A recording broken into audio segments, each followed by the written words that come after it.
بسم اللہ الرحمن الرحیم۔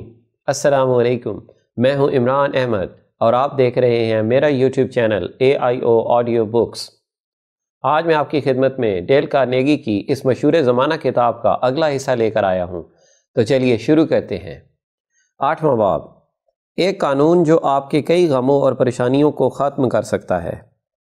میری پرورش مزوری امریکہ کے ایک دیہاتی گھرانے میں ہوئی۔ ایک دن میں اپنی والدہ کے ساتھ چیریاں توڑتے توڑتے رونے لگا۔ والدہ نے پوچھا، ڈیل کیوں رو رہے ہو؟ میں نے کہا، ڈر لگتا ہے کہ کہیں میں زندہ دفن نہ ہو جاؤں۔ میں اس زمانے میں بہت غمگین رہا کرتا تھا۔ بادل گرجتے تو میں ڈر جاتا کہ کہیں مجھ پر بجلی نہ گر پڑے۔ مجھے یہ بھی پریشانی تھی کہ مرنے کے بعد دوزخ میں جاؤں گا۔ یہ غم تھا کہ اگر لڑکیوں سے بات کی تو وہ میرا مذاق اڑائیں گی۔ یہ خیال بھی آتا تھا کہ کوئی لڑکی مجھ سے شادی نہیں کرے گی۔ سوچتا تھا کہ جب شادی ہوگی تو بیوی کے ساتھ گفتگو کا سلسلہ کیسے شروع کروں گا۔ غرض مجھے کئی طرح کے غم اور پریشانیاں تھیں، لیکن جیسے جیسے وقت گزرتا گیا مجھے معلوم ہوا کہ مجھے جن باتوں کا ڈر تھا ان میں سے 99% کا موقع ہی نہیں آیا۔ مثلا مجھے ڈر تھا کہ مجھ پر بجلی گرے گی، لیکن اعداد و شمار بتاتے ہیں کہ سال بھر میں 3.5 لاکھ آدمیوں میں سے صرف ایک آدمی پر بجلی گر سکتی ہے۔ زندہ دفن ہونے کا غم تو اس سے بھی زیادہ فضول تھا، کیونکہ اب تک 1 کروڑ میں سے ایک آدمی بھی زندہ دفن نہ ہوا تھا۔ امریکہ میں ہر 8 آدمیوں میں سے ایک آدمی سرطان کی وجہ سے مرتا ہے۔ اصولاً تو مجھے سرطان سے خوفزدہ ہونا چاہیے تھا، نہ کہ بجلی گرنے اور زندہ دفن ہونے سے۔ یہ تو بچپن کے خوف تھے، جوانی میں بھی مجھے کم و بیش اسی طرح کے بے سروپا خوف لاحق رہے۔ اگر ہم تناسب کے قاعدے پر غور کریں تو ہماری 10 میں سے 9 فکریں فوراً ختم ہو جائیں گی، کیونکہ یہ فکریں صرف وہم کا نتیجہ ہوتی ہیں۔ دنیا کی مشہور بیمہ کمپنی لائیڈز آف لنڈن نے انسان کے وہم سے فائدہ اٹھا کر کروڑوں ڈالر کمائے، اور یہ وہم ایسے ہیں کہ شاذ و نادر ہی وقوع پذیر ہوتے ہیں۔ یہ کمپنی حادثات کا بیمہ کرتی ہے، ایسے حادثات جو ہمیں ممکن نظر آتے ہیں لیکن کبھی واقع نہیں ہوتے۔ مسز سالنجر ایک سنجیدہ خاتون تھیں۔ ان سے مل کر مجھے محسوس ہوا وہ کبھی غمگین اور فکر مند نہیں ہوتیں۔ ایک رات ہم لوگ آتش دان کے سامنے بیٹھے تھے۔ میں نے ان سے سوال کیا، کیا آپ کو کبھی غم اور فکر لاحق ہوا؟ انہوں نے بتایا کہ مجھے غم اور فکر پر قابو پانا اس وقت آیا جب میں اپنے ہاتھوں سے بنائے ہوئے جہنم میں زندگی کے 11 سال گزار چکی تھی۔ انہوں نے بتایا کہ گھر سے نکلتی تو مجھے یہ وہم رہتا کہ کہیں استری تو جلتی نہیں چھوڑ آئی، کہیں بچے گھر سے باہر نکل کر کسی گاڑی سے ٹکرا کر مر تو نہیں گئے۔ میں بھاگم بھاگ واپس پہنچتی تو دیکھتی کہ گھر میں ہر طرح سے خیریت ہے۔ میری اسی قسم کی فکروں کی وجہ سے میری پہلی شادی کا اختتام طلاق پر ہوا۔ میرے دوسرے شوہر وکیل تھے۔ وہ نہایت پرسکون رہتے تھے اور ان کو کبھی کوئی فکر پریشان نہ کر سکتی۔ ان کے ساتھ بھی میرا کم و بیش پہلے والا طریقہ رہا۔ کبھی میں ڈرتی کہ ہماری گاڑی پھسل کر کسی کھڈ میں نہ جا گرے۔ اگر ہم سیر و تفریح کے لیے کہیں جاتے تو مجھے یہ ڈر رہتا کہ کہیں تیز ہوا سے ہمارا خیمہ نہ اڑ جائے اور ہم کسی حادثے کا شکار نہ ہو جائیں۔ میرے شوہر ہر بار مجھے سمجھاتے کہ تناسب کے قاعدے سے ان حادثات کے رونما ہونے کے امکانات بہت کم ہیں۔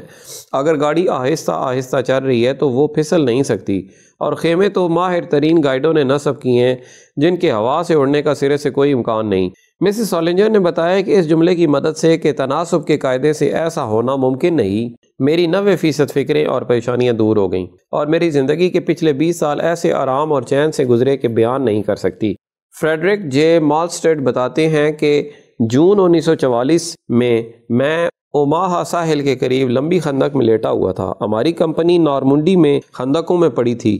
میں نے سوچا کہ کہیں یہ خندق میری قبر نہ بن جائے۔ باہر جرمنوں کی بمباری جاری تھی۔ میں نے ڈر کے مارے 5 راتیں بہت ہی بری حالت میں جاگ کر گزاریں۔ محسوس ہو رہا تھا کہ اگر مجھے اس خندق سے رہائی حاصل نہ ہوئی تو میرا دماغ خراب ہو جائے گا۔ میں نے سوچا 5 راتیں گزر گئیں لیکن میں صحیح سلامت ہوں، بلکہ میرے ساتھی بھی صحیح سلامت ہیں۔ صرف 2 سپاہی زخمی ہوئے، وہ بھی جرمنوں کی بمباری سے نہیں بلکہ ہماری توپوں کے گولوں کے ٹکڑے اڑ کر انہیں لگ گئے تھے۔ یہ دیکھ کر میں نے تہیہ کیا کہ میں فکر مند اور غمگین ہونے کے بجائے کوئی عملی کام کروں گا۔ میں نے گولیوں کے ٹکڑوں سے محفوظ رہنے کے لیے اپنی خندق پر لکڑی کی موٹی چھت ڈال لی۔ میں نے سوچا کہ اب خندق میں مجھے موت صرف اسی صورت میں آ سکتی ہے جب جرمنوں کا بم میری خندق کی چھت پر آ کر گرے۔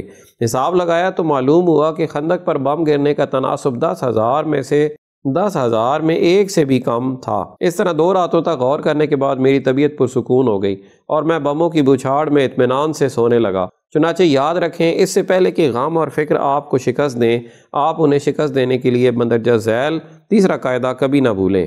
اپنے دل سے پوچھیں کہ جس معاملے کی وجہ سے آپ فکر مند اور غمگین ہیں، قانون تناسب کے تحت اس کے پیش آنے کے کتنے امکانات ہیں، اور امکانات ہیں بھی کہ نہیں۔ 9واں باب، ناگزیر حالات سے سمجھوتا کر لیں۔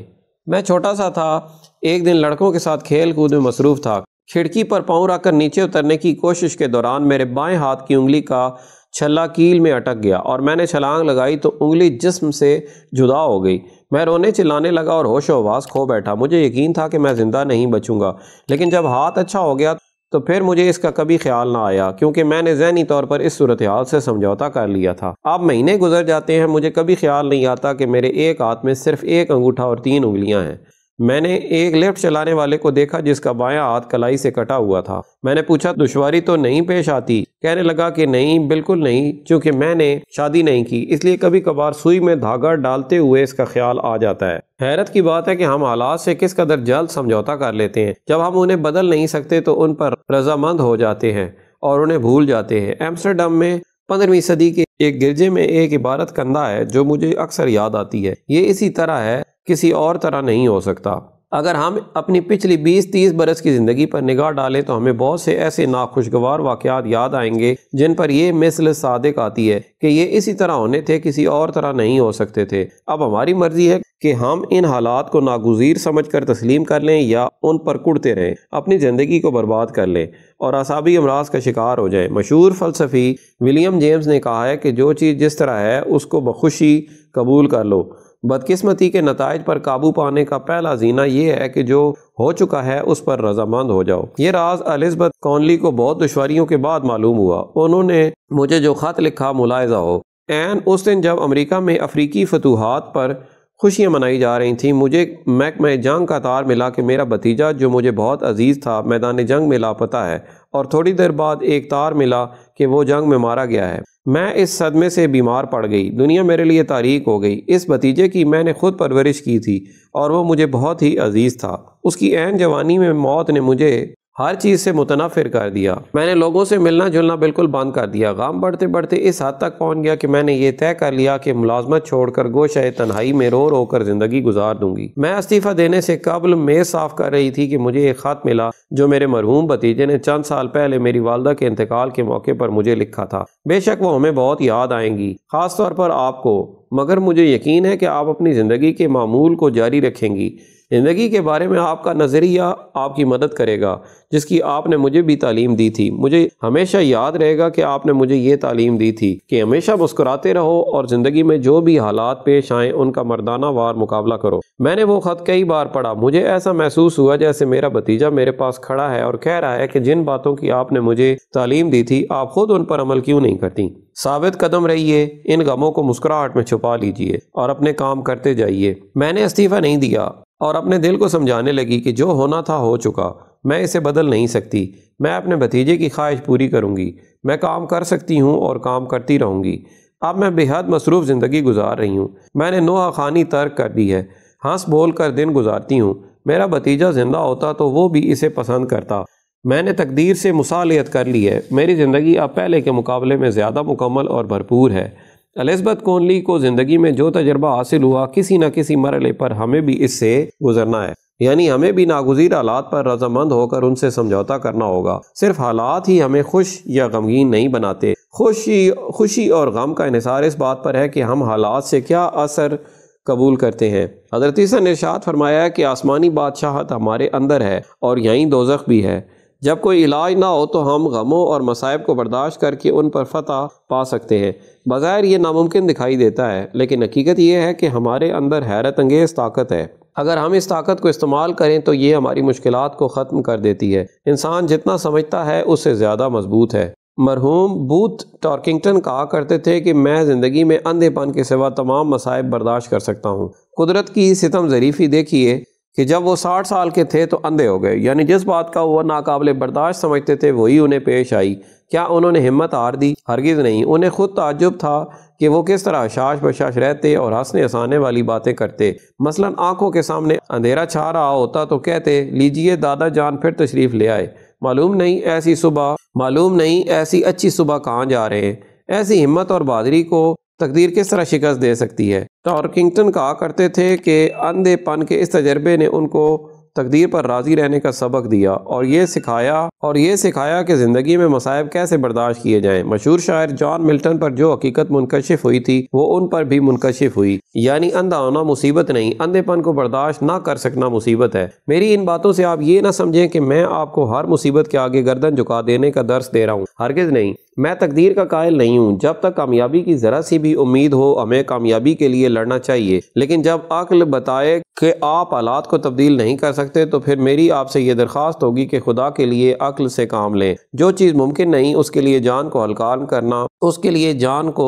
کرنا کسی طرح مناسب نہیں۔ کولمبیا یونیورسٹی کے مرحوم ڈین ہاکس کہتے تھے کہ انہوں نے بچوں کے ایک مشہور گیت کو اپنے پسندیدہ اقوال میں شامل کر لیا ہے۔ گیت کی چند سطور ملاحظہ فرمائیے۔ سورج کے نیچے ہر بیماری کی دوا یا تو موجود ہے یا موجود نہیں۔ اگر کوئی دوا ہے تو اسے حاصل کرنے کی کوشش کرو اور اگر نہیں تو صبر کرو۔ کرائسلر کارپوریشن کے صدر کیلر سے، جو ایک اعلیٰ درجے کے بزنس مین ہیں، جب میں نے پوچھا کہ آپ غم اور فکر سے کیسے محفوظ رہتے ہیں تو انہوں نے جواب دیا، جب کوئی مشکل معاملہ درپیش ہوتا ہے تو میں جو کچھ کر سکتا ہوں کرتا ہوں، لیکن اگر میں کچھ نہیں کر سکتا تو اس کو فوراً حافظہ سے محو کر دیتا ہوں۔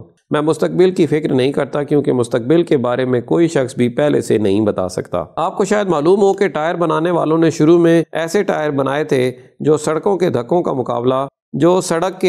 مقابلہ کر سکیں، لیکن وہ بہت جلد پھٹ کر ٹکڑے ٹکڑے ہو گئے۔ اس کے بعد ایسے ٹائر بنائے گئے جو دھکوں کو جذب کر سکیں۔ یہ ٹائر کامیاب رہے۔ اگر ہم بھی زندگی کی پتھریلی سڑک کے دھکوں اور جھٹکوں کو جذب کرنا سیکھ لیں تو ہماری عمر بھی زیادہ ہو جائے اور جب ہموار سڑک ملے تو اس پر چلنے میں ہمیں زیادہ آرام محسوس ہو۔